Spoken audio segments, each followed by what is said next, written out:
여러분 안녕하십니까? 뉴스 인사이다 전수미입니다.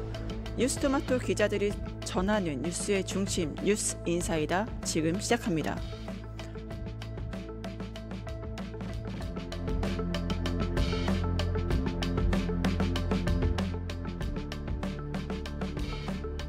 네, 비상계엄 12.3.1년 여야 전방위 내란 청산을 시동하고 있는데요. 해당 내용 박주영 기자, 박주민 더불어민주당 의원과 같이 이야기 나눠보도록 하겠습니다.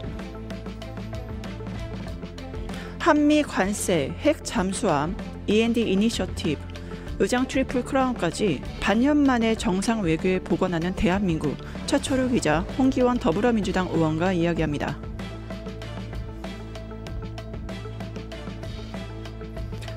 민주당 운명의 한 주이죠. 당원 1인 1표제 2라운드가 시작되었습니다. 해당 내용 김성은 기자, 서양호 사랑과 정치 연구소장과 이야기하겠습니다.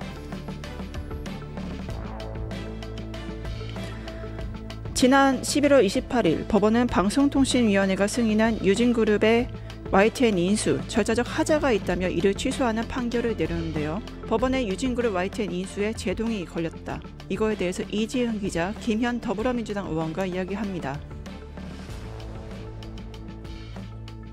최근 환율이 1,400원대를 넘어서며 고공행진하고 있습니다. 헐헐 나는 환율, 빨간불 켜진 서민 물가. 김춘봉 기자, 차영주 와이즈 경제연구소장님과 이야기합니다. 광복 80년, 독립에서 강국으로 글로벌 방산 강국으로 속도를 내는 진격의 K방산.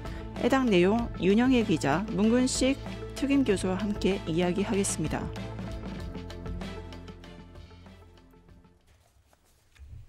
네, 오늘 뉴인사 리듬 이은혜 에디터와 해당 내용 같이 시작해 보도록 하겠습니다.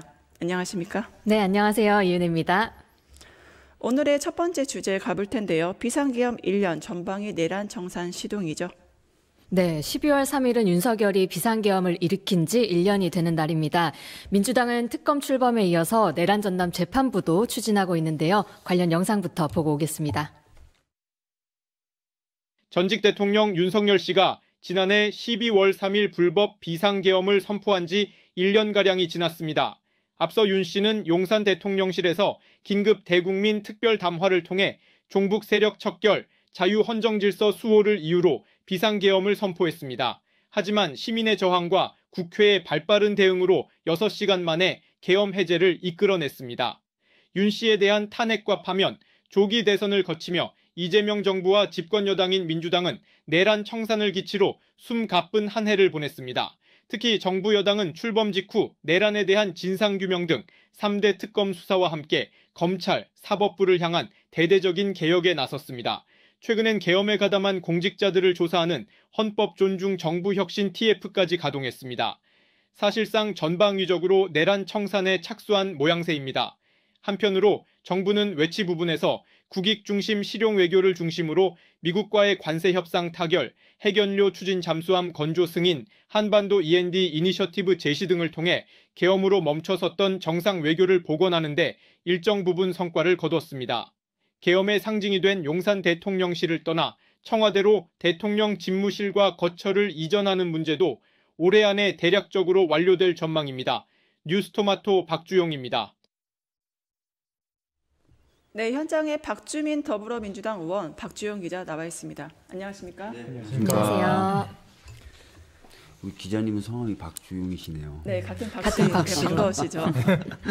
같이 비상계엄 관련해서 가보도록 하겠습니다. 네. 먼저 박주민 의원님께 질문 드릴 텐데요. 네네. 민주당 현재 3대 특검 진행을 하고 있습니다. 네. 이것만으로 좀 부족하게 느껴서일까요? 바로 내란 전담 재판부 이야기가 나오고 강행하고 있는데 이 제도 좀 필요하다고 보십니까?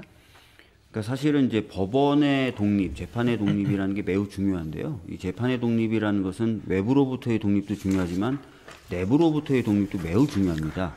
과거 양승태 대법원장 시절에 대법원장이 갖고 있는 인사권이라든지 행정권을 이용해서 재판의 독립을 내부로부터 침해했었다라는 의혹이 제기된 바 있죠. 최근에 이제 있었던 내란 관련돼서도 혹시나 조희대 대법원장을 통한 그리고 아니면 조희대 대법원장으로 인한 내부로부터의 독립이 훼손되고 있는 것 아니냐라는 의혹들을 많이 가지고 계시고 걱정을 많이 가지고 계신데 그런 것들을 해결하기 위한 유용한 한 방편이 되는 것이 내란전담 재판부입니다. 그래서 매우 필요하다라고 보고 있고요. 여러 가지 이야기가 있었지만 지난주에 이제 김병기 원내대표가 추진하겠다라고 입장을 밝혔기 때문에 추진되는 것으로 보시면 될 것 같습니다.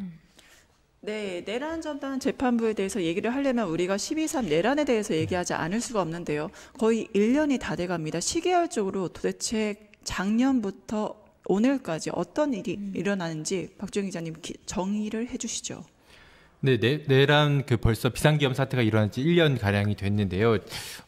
지금까지 1년 동안 내란 창설 자금은 크게 비상계엄 선포 당시 관계자에 대한 수사와 함께 이 내란 가담 공직자에 대한 조사 등으로 나눠볼 수 있을 것 같습니다. 윤석열 씨를 포함한 비상계엄 선포 당시 인사들에 대한 3대 특검 수사가 전방위적으로 이루어지겠지만 이 수사 대상이 광범위하고 또 제한된 시간 그리고 사법부 일부에 이해할 수 없는 영장 기각 등으로 내란 수사가 완벽히 이루어지진 않은 모습인데요. 다만 내란 특검이 출범한 이후 22일 만에 윤석열 씨를 재구속한 것 등을 좀 성과로 평가할 수 있을 것 같습니다. 여기에 일부 관련자들을 구속시킨 것도 특검이 평가받아야 할 부분이라고 생각하고요.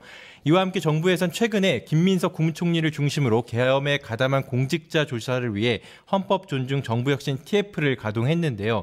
또 비상계엄의 중심에서 활동한 군의 인적 쇄신에도 속도를 내고 있습니다. 앞서 지난 13일 20여 명을 소장에서 중장으로 진급시키는 역대급 물갈이 인상을 단행한 바 있고 다만 계엄과 관련한 군 관계자가 추가로 나올 경우 인적 쇄신 규모가 더 커질 수도 있는데 최근이죠. 지난달 28일에 국방부가 계엄버스에 탑승했다는 김상환 육군본부 법무실장을 중징계인 강등 처분을 내리기도 했습니다. 이에 따라 김 실장은 중장에서 대령으로 강등됐는데요. 이제 앞으로 향후 내란 청산 작업이 어떻게 진행될까 이 부분도 관심인데 어제 조승래 사무총장의 기자간담회 내용을 살펴보면 민주당은 향후 치과 특검 구성 등 수사가 미진한 부분에 대해서 보완책 마련에 나설 것으로 보입니다. 여기 아까 박주민 의원님이 말씀하신 것처럼 이 내란 전담 재판부에 대해서는 국회 법제사법위를 통해서 신속히 추진할 것으로 좀 보입니다. 우리 박주민 의원님은 내란 청산에 또 가장 앞장서신 분인데요. 네, 지금 발생 1주년, 1년을 앞선 시점에 내란 청산 지금 제대로 되고 있다라고 평가하시는지 궁금합니다. 우선 정치적인 청산은 지난 대선을 통해서 어느 정도는 됐다고 봅니다.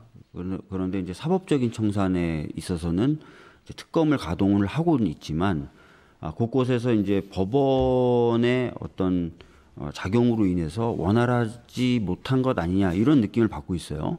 특히 박성재 전 법무부 장관에 대한 구속영장이 연거푸 기각된 거라든지 김건희 씨의 오빠죠. 오빠 증거인멸했다는 것이 이제 충분히 드러났음에도 불구하고 영장이 기각된다든지 이런 이해할 수 없는 상황들이 좀 반복됐기 때문에 이 부분에 대한 우려가 있고요. 그렇기 때문에 저도 이제 초기부터 내란 전담 재판부가 필요하다라는 입장을 밝혀왔습니다. 그리고 이제 수사 그리고 뭐 재판으로는 또 한계가 있어요. 왜냐하면 수사나 재판이라고 하는 것은 어떤 형사상 처벌을 전제로 한 것이라서 그래서 과거부터 어떤 위원회 구조라든지 또는 행정부 내에 어떤 특위라든지 TF라든지 이런 것들이 만들어져서 형사사건은 아닐지라도 뭔가 내란 관련돼서 관여됐었다거나 또는 내란 관련된 제도의 미비점이라든지 이런 것들 좀 차분하게 좀 밝히는 것이 필요한데 그건 이제 헌법 존중 TF라는 이름으로 가동되기 시작했기 때문에 잘 되리라고 봅니다. 다시 말씀드리면 이 현재 진행되고 있는 재판 이 부분이 제일 좀 염려가 된다 현재로서는 그런 말씀드리겠습니다. 예.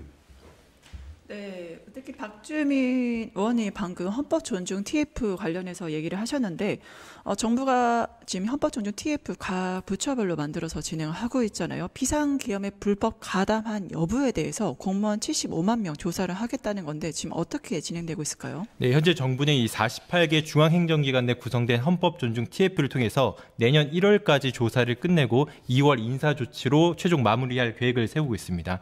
이 TF 48개의 총 인원은 정부 내부 인사 536명을 포함해 661명에 달하는데요. 그중 법조인이 가장 많은 인원을 차지하고 있습니다. TF는 그동안 언론 보도와 미디어 그리고 국정조사 감사 그리고 내부 제보, 자진 신고 등을 통해 의혹이 제기된 계엄 가담 관련 사항에 대해서 조사를 하고 이 징계 의결 요구 등을 필요한 인사 조치를 하게 될 텐데요. 이를 위해 총리실과 각 기관에는 12월 10일까지 내부 제보센터가 운영될 예정입니다. TF는 내부 게시판과 이메일 그리고 전화, 팩스 등으로 계엄 관련 공직자들의 비위 연관성 등을 접수받을 것으로 보입니다. 이와 관련해 김민석 총리는 지난달 24일이죠. 헌법 존중 TF 첫 오리엔테이션 자리에서 내란과 직접 연관된 범위에만 국한해 추진할 것으로 정해진 기간 내에 가급적 신속하게 내란 가담 조사를 진행할 것이라고 밝혔습니다.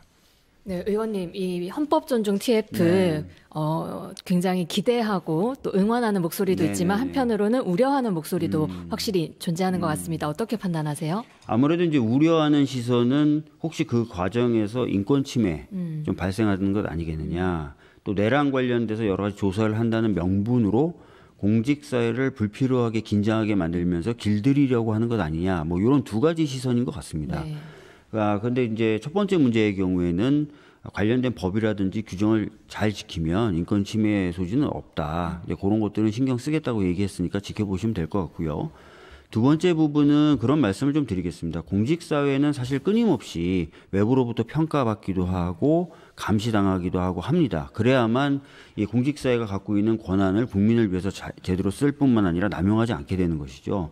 일종의 그런 과정이다, 이것도. 그러니까 지난 내란 때 어떤 일을 공직사회가 했었는지를 외부의 시선으로 한번 보는 것이다. 이렇게 보시면 될 것 같습니다. 그래서 다소 불편할 수는 있어도 공직사회 나름으로서는 또 반드시 거쳐야 되는 것이니까 잘 진행되리라 생각됩니다. 예. 네, 박주민 의원님 아무래도 마지막 질문이 될 것 같은데요. 벌써요? 지금 계엄 1주년에 구속이 결정될지 분수령이 될지 지켜보시는 분들이 많습니다. 추경호 국민의힘 의원 구속영장 심사가 내일 열리는데요. 어떻게 전망하십니까? 사실 추경호 전 원내대표가 받고 있는 혐의를 기준으로 본다면 그리고 그동안의 행동에 비춰본다면 구속되는 게 맞죠. 근데 아까도 제가 몇 번 반복해서 말씀드렸지만 현재 법원의 판단이 과연 법을 가지고만 판단하는지에 대한 의문이 있어요.